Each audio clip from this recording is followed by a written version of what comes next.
पलवल मुख्यमंत्री नायब सिंह सैनी ने शुक्रवार को पलवल अनाज मंडी में धन्यवाद रैली को संबोधित किया। रैली का आयोजन खेल मंत्री गौरव गौतम द्वारा किया गया। मुख्यमंत्री नायब सिंह सैनी ने 40 करोड़ 39 लाख की लागत से 7 परियोजनाओं का शिलान्यास एवं उद्घाटन किया। इस अवसर पर केंद्रीय राज्य मंत्री कृष्णपाल गुर्जर, कैबिनेट मंत्री विपुल गोयल, मंत्री राजेश नागर, होडल विधायक हरेंद्र राम रतन, पूर्व मंत्री जगदीश नायर, पूर्व विधायक दीपक मंगला, प्रवीण डागर, टेकचंद शर्मा, जिलाध्यक्ष विपिन बैसला, युवा नेता कंवर मुकेश राणा और भाजपा पार्टी के पदाधिकारी मौजूद थे। इस दौरान नायब सैनी ने राहुल गांधी के घोड़े वाले बयान पर कहा कि देश और प्रदेश में कांग्रेस का 55 साल राज रहा। राहुल गांधी खुद आकलन करे कि कौन लंगड़ा घोड़ा है, कौन बारात का घोड़ा है और कौन रेस का घोड़ा है। उन्होंने कहा कि लंगड़े घोड़े तो आप हो, हरियाणा तो रेस का घोड़ा है। मुख्यमंत्री सैनी ने रैली को संबोधित करते हुए कहा कि पलवल की मिट्टी में मेहनत, वीरता और संस्कार शामिल है। हम 2 दिन बाद से ही देश के यशस्वी प्रधानमंत्री आदरणीय नरेंद्र मोदी जी के नेतृत्व में केंद्र सरकार 11 साल गौरवशाली वो पूरे कर रहे हैं। इसका उत्साह और गौरवशाली हर व्यक्ति अपने आप को महसूस कर रहा है। मुझे इस अवसर पर आप सबको मैं हार्दिक बधाई और शुभकामनाएं भी देता हूँ कि इन 11 वर्षों में हमने ऐसे भारत का निर्माण किया है जो भारत उदय देखा है, जो भारत को हमने उदय के रूप में देखा है, जो अपनी प्राचीन विरासत पर गर्व करता है, वर्तमान की चुनौतियों का डट करके सामना करता है और भविष्य के लिए महत्वाकांक्षी सपने संजोके के रखता है। ऐसे भारत का निर्माण आदरणीय नरेंद्र मोदी जी के नेतृत्व में ये 10-11 वर्षों के अंदर हमें मिला है। एक विकसित राष्ट्र आदरणीय मोदी जी के नेतृत्व में हमें 11 वर्षों के अंदर मिला है।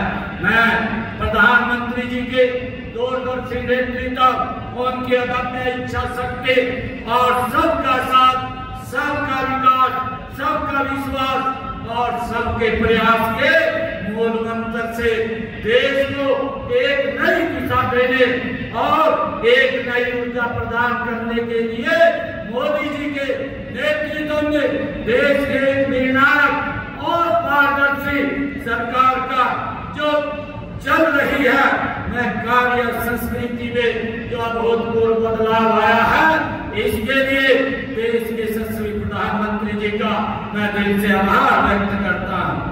मित्रों, मुझे खुशी है कि 2014 में माननीय प्रधानमंत्री नरेंद्र मोदी जी ने देश के प्रधान सेवक के रूप में जब ये पदभार संभाला, उस समय हमारी अर्थव्यवस्था संसार में 11वें स्थान के ऊपर थी। आज मुझे ये गर्व के साथ पलवल की इस ब्रज की भूमि के ऊपर आप सबके बीच में बताते हुए गर्व हो रहा है। 11 वर्षों में देश के यशस्वी प्रधानमंत्री नरेंद्र मोदी जी भारत को दुनिया में 11वें स्थान से आज 4थे स्थान पर ला करके ये खड़ा कर दिया है।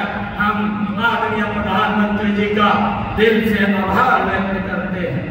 मुझे ये भी खुशी है कि आदरणीय मोदी जी ने ऐसा सुरक्षित भारत ये पिछले 11 वर्षों में देने का काम किया है।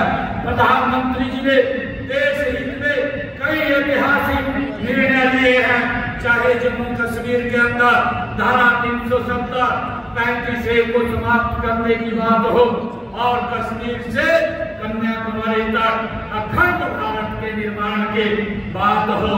हाल ही में हम सब जानते हैं कि हमारे इस पलवल विधानसभा क्षेत्र का एक युवा दिनेश शर्मा जो इस ऑपरेशन सिंदूर में जो शहीद हुआ है, मैं उसको नमन करता हूँ। आदरणीय मोदी जी ने जो सटीक निर्णय लिया है उसको हम सब जानते हैं कि 11 वर्षों के अंदर ये भारत ये सुरक्षित भारत हुआ है, ये मजबूत भारत हुआ है। भाइयों, जब भी आतंकवादियों ने या पाकिस्तान ने भारत के ऊपर आकर के किसी घटना को अंजाम देने का कार्य किया, नरेंद्र मोदी जी ने भाइयों पाकिस्तान की की सरजमी के ऊपर जाकर के हमारे जांबाज सैनिकों ने उस आतंकवाद का मुंह तोड़ जवाब देने का काम किया है। चाहे 2016 में पूरी हमले के प्रतिशोध के बाद जब सर्जिकल स्ट्राइक की बात हो, 2019 के अंदर पुलवामा घटना के बाद चाहे एयर स्ट्राइक की बात हो, और जब अभी हमारे जो देश के परिवार से जो पहलगाम के अंदर घूमने के लिए गए हुए थे, पाकिस्तान ने एक सोची समझी साजिश के तहत हमारे नागरिकों को एक निशाना बना करके उनके बच्चों और फैमिली के सामने मौत के घाट उतारा। आदरणीय मोदी जी ने स्टेट ऑपरेशन करके जो हमारा सिंदूर ऑपरेशन लॉन्च करके पाकिस्तान की सरजमा पर जा करके जहां आतंकवाद जन्म लेता था, जहां आतंकवाद बनता था, उसको नेस्त नाबूद मट्टी में मिलाने का काम ये आदरणीय नरेंद्र मोदी जी ने किया है। ये सशक्त और मजबूत भारत है। भाइयों, मैं आज आपके बीच में एक बात और कहना चाहूंगा। एक कांग्रेस के एक बड़े नेता अभी हरियाणा के अंदर आए थे। भाइयों, हरियाणा के अंदर वो कांग्रेस के नेता पता नहीं चलता क्या बोल रहे हैं क्या नहीं बोल रहे। मैं राहुल बाबा आपको कहना चाहूंगा कि जब तक आपकी तिजोरी में वो हमारे हरियाणा के लोगों के पैसे को लूट करके आपकी तिजोरी में भरने का काम करते थे, तब तो आपको वो घोड़े, वो रेस वाले घोड़े दिखाई देते थे। परंतु जब आज वो काम नहीं कर रहे, प्रदेश के लोगों ने नॉन स्टॉप उनको कांग्रेस को बाहर का रास्ता दिखाया। आज आपको वो लंगड़े घोड़े दिखाई देते हैं। आपको ये बात कहने के लिए आप कांग्रेस पार्टी राहुल बाबा को देश के लोगों से माफी मांगनी चाहिए। मैं बताना चाहता हूं, जो आज इन्होंने इस बात को लेकर के राहुल बाबा ने जिसकी निंदा की जाए ऐसा बयान यहाँ पर दिया है, ये निंदनीय है कि घोड़े 3 प्रकार के होते हैं। एक रेस वाला होता है, एक बारात वाला होता है, एक लंगड़ा होता है।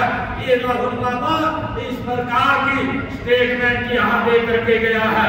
इसकी जितनी निंदा की जाए उतनी कम है। कांग्रेस को और राहुल बाबा को देश से माफी मांगनी चाहिए। मैं बताना चाहता हूँ, कांग्रेस का 55 साल का कार्यकाल रहा। कौन लंगड़ा घोड़ा था, कौन रेस वाला घोड़ा था, आप इसके ऊपर आंकलन करेंगे। मैं बताना चाहूंगा कि हरियाणा देश के अंदर, अगर हम हरियाणा की बात करें, हरियाणा के अंदर 2014 से पहले हरियाणा के 17 लाख बुजुर्गों को पेंशन मिलती थी और उनकी पेंशन नहीं बनती थी, उन्हें दर दर की ठोकरें खाना पड़ता था।